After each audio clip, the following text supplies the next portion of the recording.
जोहार, जय मूल्यवासी, मैं संकेत और आप देख रहे हैं एमएन टीवी। सुशील कुलकर्णी नाम के ब्राह्मण का एक वीडियो सोशल मीडिया पर खासकर यूट्यूब पर वायरल हो रहा है। उस वीडियो में वह राष्ट्रवादी कांग्रेस पार्टी के राष्ट्रीय अध्यक्ष शरद पवार व बानसेफ तथा भारत मुक्ति मोर्चा के राष्ट्रीय अध्यक्ष वामन मेश्राम की हालिया मुलाकात का हवाला देकर ये कह रहे हैं कि शरद पवार वामन मेश्राम के साथ मिलकर महाराष्ट्र में धार्मिक दंगे कराना चाहते हैं। सुशील कुलकर्णी ने वामन मेश्राम के एक वीडियो को दिखाते हुए ये कहा है कि आने वाले 2 अक्टूबर को वे महाराष्ट्र बंद करने वाले हैं और यह आंदोलन शरद पवार के साथ हुई मुलाकात के बाद वामन मेश्राम ने घोषित किया है। कुलकर्णी ने यूट्यूब पर अपलोड किए सभी वीडियोस को अगर सही से देखा जाए तो वह प्रो बीजेपी दिखाई देते हैं। अपने एक दूसरे वीडियो में खुद सुशील कुलकर्णी ने बताया है कि वह आरएसएस के कार्यकर्ता है, स्वयंसेवक है। नमस्कार, मी सुशील कुलकर्णी, आपण पाहता एनालायझर। मी या व्हिडिओच्या सुरुवातीलाच घोषित करतोय होय, मी संघ स्वयंसेवक आहे। होय, मी हिंदुत्ववादी आहे। होय, माझा संघ संस्कारांवर विश्वास आहे।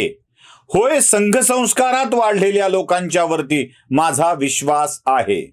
सुशील कुलकर्णी ने इस विवादित वीडियो में जो झूठी बातें बताई है, हम इस वीडियो में उसकी पोल खोल करने वाले हैं और यह जानने का प्रयास करने वाले हैं कि पवार मेश्राम की मुलाकात से ब्राह्मण क्यों डरे हैं। सबसे पहली बात यह कि शरद पवार व वामन मेश्राम की मुलाकात के पीछे की पार्श्वभूमि को हमें समझ लेना चाहिए। पवार मेश्राम की वह मुलाकात राजनीतिक मसले के लिए या आंदोलन के उद्देश्य से नहीं हुई थी, बल्कि एक कार्यक्रम में भारत मुक्ति मोर्चा की ओर से वामन मेश्राम शरद पवार को आमंत्रित करने के लिए उनसे मिले थे। दरअसल राष्ट्रपिता महात्मा फुले जी के द्वारा स्थापित सत्य शोधक समाज इस संगठन को 24 सितंबर के दिन 150 साल पूरे हो रहे हैं। इस मौके पर भारत मुक्ति मोर्चा ने सत्यशोधक सम्मेलन का आयोजन पुणे में किया हुआ है और इसी सम्मेलन में उद्घाटक के तौर पर शरद पवार को आमंत्रित किया गया है। यह आमंत्रण लेकर खुद वामन मेश्राम शरद पवार से मुलाकात करते हैं। उनकी मुलाकात के बाद ही भारत मुक्ति मोर्चा के उस सत्यशोधक सम्मेलन की कार्यक्रम पत्रिका भी सोशल मीडिया पर वायरल होती है। पवार मेश्राम की मुलाकात के बाद ये खबर हमें कहीं पर भी पढ़ने या देखने को नहीं मिली कि इंडिया गठबंधन में पवार ने मेश्राम को शामिल कर लिया है। हो सकता है कि निकटतम भविष्य में वामन मेश्राम भी इंडिया गठबंधन का हिस्सा बन जाए और यह आरएसएस बीजेपी के लिए बड़ी चुनौती बन सकते हैं, पर फिलहाल ऐसी कोई बात या कोई चर्चा नहीं है। इसके बावजूद कुलकर्णी व आरएसएस बीजेपी अभी से इतने ज्यादा क्यों डरे हुए हैं, यह हमारी समझ से बाहर है। इससे यह स्पष्ट हो जाता है कि वामन मेश्राम की शरद पवार से मुलाकात राजनीतिक या आंदोलन के लिए नहीं थी। दूसरी बात, सुशील कुलकर्णी अपने वीडियो में बताते हैं कि पवार मेश्राम की मुलाकात के बाद वामन मेश्राम ने 2 अक्टूबर के दिन महाराष्ट्र बंद के आंदोलन की घोषणा की। यह बात भी सरासर झूठ है। दरअसल भारत मुक्ति मोर्चा ने 10 सितंबर को पुणे में महामोर्चा का आयोजन किया था। उसकी तैयारी अगस्त माह के अंत से ही शुरू हो गई थी। उस महामोर्चा में कुल 7 मुद्दे लिए गए थे। महामोर्चा में शामिल हुए हजारों लोगों के सामने और महाराष्ट्र के सैकड़ों पुलिसकर्मियों के सामने भारत मुक्ति मोर्चा के राष्ट्रीय महासचिव डॉक्टर विलास खरात ने संगठन के शीर्ष नेतृत्व वामन मेश्राम का संदेश दिया था कि यदि देवेंद्र फडणवीस और उनकी सरकार ने भारत मुक्ति मोर्चा की मांगों पर अमल नहीं किया तो वे महाराष्ट्र बंद करेंगे। माननीय भारत मुक्ती मोर्चाचे राष्ट्रीय अध्यक्ष माननीय वामन मेश्राम साहेब यांचे प्रतिनिधी म्हणून आम्ही आवाहन करत आहोत की ह्या प्रमुख मुद्द्यांमध्ये हे मुद्दे तर आहे, परंतु त्याच्यामध्ये हे सुद्धा मुद्दे आहे, महाराष्ट्र बंद केला जाणार आहे। जब वामन मेश्राम ने ये देखा कि राज्य की भाजपा सरकार उनकी मांगों को नहीं मान रही, उसके बाद 12 सितंबर को वामन मेश्राम ने महाराष्ट्र बंद करने की घोषणा करने वाला एक वीडियो सोशल मीडिया में जारी कर दिया। इसका अर्थ यह है कि महाराष्ट्र बंद की घोषणा का और पवार के साथ मेश्राम की मुलाकात का कोई संबंध नहीं है। जो मुद्दे वामन मेश्राम ने उस वीडियो में उठाए हैं उसके बारे में सुशील कुलकर्णी कुछ भी नहीं बोल रहे।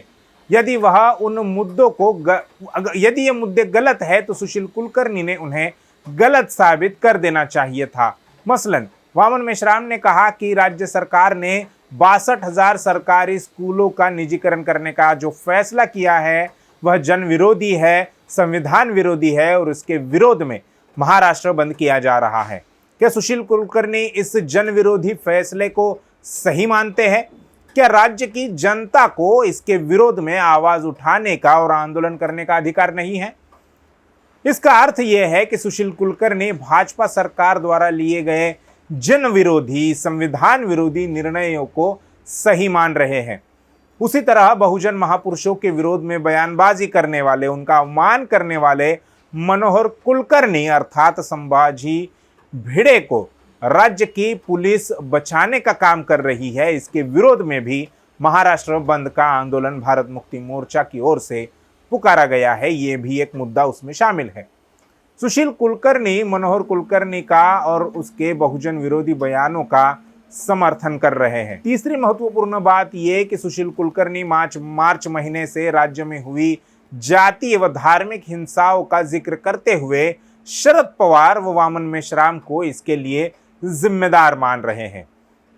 अब सवाल यह है कि यदि यह सारे दंगे शरद पवार ने कराए हैं और राज्य का गृह मंत्रालय फडणवीस के हाथों में है तो उन्होंने शरद पवार पर कार्रवाई क्यों नहीं की? दूसरा सवाल ये कि जब भाजपा के पास ही पुलिस प्रशासन है तो वे इन दंगों को रोकने में असमर्थ क्यों है? तीसरा सवाल ये है कि अब तक कितने दंगाइयों को फडणवीस की पुलिस ने हिरासत में लिया, कितनों पर मुकदमे दर्ज हुए और कितनों को सजा हुई? दंगे कराकर चुनाव जीतना तो आरएसएस बीजेपी का पुराना खेल है। उनकी राजनीति इन्हीं कथित हिंदू मुसलमान के फसादों से चलती आ रही है। इसलिए शरद पवार इतने नासमझ तो नहीं है कि जिससे भाजपा को फायदा मिले वैसा काम वे खुद ही करे, बल्कि शरद पवार ने इन दंगों का विरोध किया था और इसके लिए राज्य सरकार को ही जिम्मेदार ठहराया था। पवार ने यह कहा था कि राज्य में हो रहे दंगे सरकार प्रायोजित है। इसलिए सुशील कुलकर्णी का यह दावा कि राज्य में हो रहे दंगों के पीछे शरद पवार का हाथ है सरासर गलत, झूठ और राजनीति से प्रेरित दावा है। दरअसल एकनाथ शिंदे को शिवसेना से तोड़ने के पीछे आरएसएस बीजेपी की यह रणनीति थी कि मराठा चेहरा भाजपा के साथ आने से शिवसेना का मराठा वोटर भी भाजपा के साथ आ जाएगा। लेकिन शिवसेना के विभाजन के बाद उद्धव ठाकरे ने महाराष्ट्र के अलग अलग जिलों में जो सभाएं ली और उन सभाओं में शिवसेना के कट्टर समर्थकों ने जो हाजिरी लगाई उससे आरएसएस बीजेपी घबरा गई। जब एकनाथ शिंदे को शिवसेना से तोड़ने का दांव कामयाब नहीं हुआ तब आरएसएस बीजेपी ने अपने पुराने पैतरे पर अमल करना शुरू कर दिया और वह पैतरा है धार्मिक व जातीय दंगों और फसादों का। लेकिन दंगे फसाद भी जैसा आरएसएस बीजेपी चाहते थे वैसे सारे राज्य भर में नहीं हुए। यह देख उन्होंने राष्ट्रवादी कांग्रेस पार्टी के मराठा अजित पवार को शरद पवार से तोड़ने का काम किया। अजित पवार के अलग होने के बाद शरद पवार ने भी राज्य के कई जिलों में कार्यक्रम लिए और उनका वोटर भी उन्हीं के साथ दिखाई दे रहा है। अब देखना यह है कि अब की बार आरएसएस बीजेपी क्या करती है। जिन दंगों का जिक्र कुलकर्णी ने अपने वीडियो में किया है वह सभी दंगे हिंदू मुसलमान के नाम से हुए हैं। इसमें वामन मेश्राम और शरद पवार का क्या संबंध? ये न उनकी विचारधारा है और न ही उनकी कार्य पद्धति, बल्कि दंगे फसाद न हो इसके लिए पवार और मेश्राम सारे देश भर में काम कर रहे हैं। कई ऐसे रिपोर्ट है कि जहां पर भी बामसेफ भारत मुक्ति मोर्चा का काम सामान्य लोगों में बड़े पैमाने पर फैला है वहां दंगे कराने के लिए आरएसएस भाजपा को लोग ही नहीं मिल रहे। यही आरएसएस यदि आरएसएस बीजेपी का दर्द है कि पवार मेश्राम की वजह से दंगे नहीं हो रहे और जब दंगे नहीं हो रहे तो सामान्य लोगों का कथित तौर पर हिंदू बनाना और उनका राजनीति के लिए इस्तेमाल करने का मौका उन्हें नहीं मिल रहा, इसलिए आरएसएस के प्रचारक सुशील कुलकर्णी इन महाराष्ट्र में हुए दंगों के लिए शरद पवार वामन मेश्राम को जिम्मेदार ठहराकर उनकी बदनामी कर रहे हैं। यदि पवार मेश्राम राज्य में हिंदू मुसलमान के नाम से दंगे करा रहे हैं तो इसका लाभ तो अल्टीमेटली आरएसएस और बीजेपी को ही मिलने वाला है।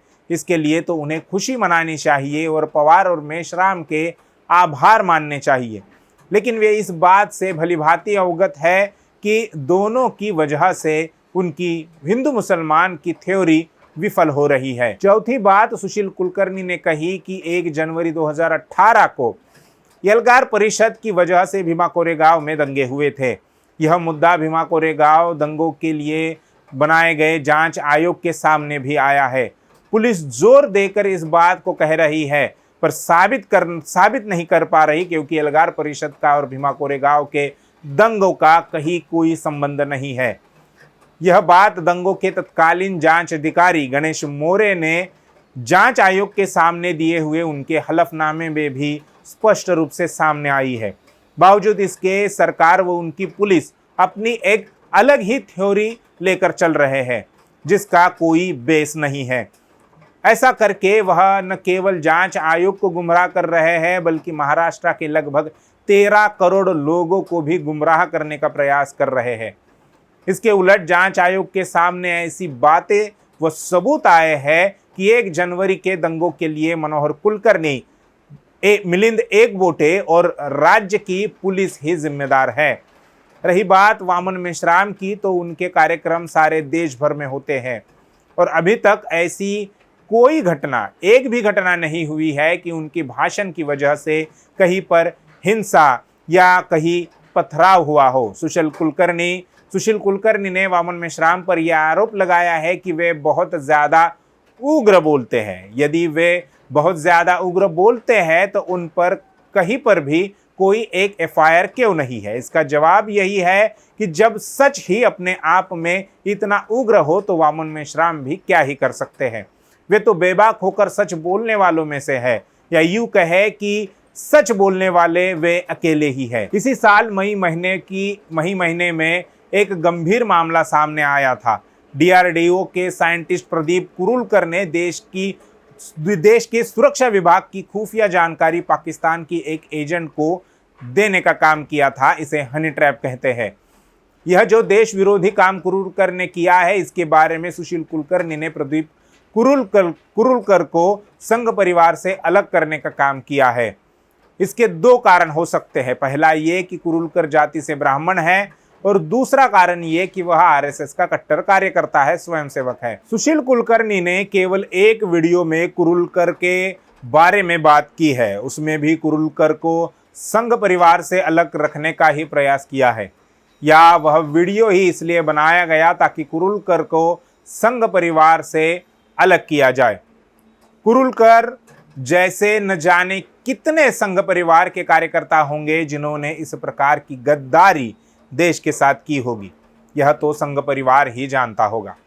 लेकिन कुरुलकर ने की हुई गलती का संघ परिवार से संबंध तोड़ना सही बात नहीं है, क्योंकि संघ परिवार खुद देश प्रेम के नाम से देशद्रोह का काम करता आ रहा है।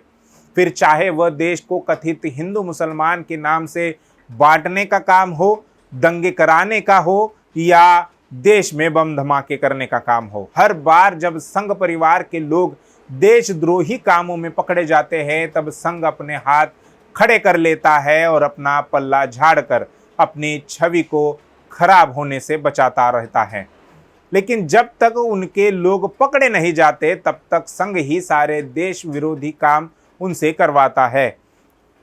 ऐसा एक बार भी नहीं हुआ है कि संघ ने खुद होकर अपने किसी कार्यकर्ता को देशद्रोही काम करने से रोका है या उसे पुलिस के हवाले किया है। कुरुलकर भी यदि महाराष्ट्र एटीएस के हाथों पकड़ा नहीं जाता तब तक वह उनका ईमानदार स्वयंसेवक रहता, लेकिन पकड़े जाने पर संघ ने अपने हाथ खड़े कर लिए। इसके बारे में सुशील कुलकर्णी कुछ नहीं बोल रहे, बोलेंगे भी कैसे भला? वह खुद आरएसएस के कट्टर कार्यकर्ता जो है। अपने वीडियो में सुशील कुलकर्णी एक अधूरी बात बता रहे हैं, वह ये कि शरद पवार के साथ केवल वामन मेश्राम की मुलाकात हुई। सही जानकारी ये है कि उस मुलाकात में संभाजी ब्रिगेड के प्रवीण गायकवाड़ भी शामिल थे। इतना ही नहीं, मराठा संगठनों के साथ अब ओबीसी संगठनों के लोग भी पवार और मेश्राम के साथ आ रहे हैं। हो सकता है कि आने वाली 23 तारीख को यानी 24 सितंबर को सत्यशोधक सम्मेलन में ही यह नज़ारा देखने को मिल जाए। उसके बारे में सुशील कुलकर्णी कुछ बोलते हुए दिखाई नहीं दे रहे। आखिरी बात, सुशील कुलकर्णी ने कहा कि पवार मेश्राम के साथ एक साथ आने से कुछ जातियां महाराष्ट्र में रहने लायक नहीं रहेंगी, ऐसी परिस्थिति महाराष्ट्र में बन जाएगी। सुशील कुलकर्णी ने वह कौन सी जातियां है यह नहीं बताया। क्या वह जातियां है या केवल मात्र एक जाति, इसके बारे में कुलकर्णी ने विस्तार पूर्वक वीडियो बनाना चाहिए। यदि कुलकर्णी की बात को सही मान लिया जाए तो क्या आरएसएस जो इतना बड़ा संगठन है उन जातियों की सुरक्षा नहीं करेगा? यदि पवार और मेश्राम की वजह से महाराष्ट्र के ब्राह्मणों को धोखा है तो इससे सारे ब्राह्मणों का ध्रुवीकरण आरएसएस के लिए फायदे की बात नहीं है। इसके लिए तो आरएसएस ने पवार और मेश्राम को धन्यवाद देना चाहिए। सुशील कुलकर्णी को अभी से इतना डर क्यों सता रहा है? यदि ब्राह्मणों ने कुछ गलत किया ही नहीं तो वे क्यों डर रहे हैं? इसका सीधा जवाब यह है कि वर्ण व्यवस्था तथा जाति व्यवस्था के जनक ही ब्राह्मण है। उन्होंने अस्पृश्यता का निर्माण किया, मराठा ओबीसी पर शूद्रत्व थोपा, घुमंतु जातियों का बहिष्कार किया, महिलाओं को गुलाम बनाया, आदिवासियों का अलगीकरण किया है। और यह कोई अतीत की बात नहीं है। ब्राह्मण आज भी इसी ब्राह्मणवादी व्यवस्था को बचाने के लिए, उसे कायम रखने के लिए प्रयास कर रहे हैं। सब कुछ उसी लिए कर रहे हैं, पर इसके लिए दूसरों को दोषी मान रहे हैं। पवार और मेश्राम के एक साथ आने से किसका नुकसान होने वाला है? अर्थात आरएसएस और बीजेपी का ही नुकसान हो सकता है। लेकिन वे खुद पवार और मेश्राम का विरोध नहीं कर रहे, बल्कि अपने पिट्ठुओं से उनका विरोध करवा रहे हैं। बहरहाल 24 सितंबर के भारत मुक्ति मोर्चा के सत्यशोधक सम्मेलन से महाराष्ट्र तथा देश का सामाजिक माहौल बदलने में काफ़ी मदद होगी, ऐसा ब्राह्मणवादियों में मचे हड़कंप से समझा जा सकता है।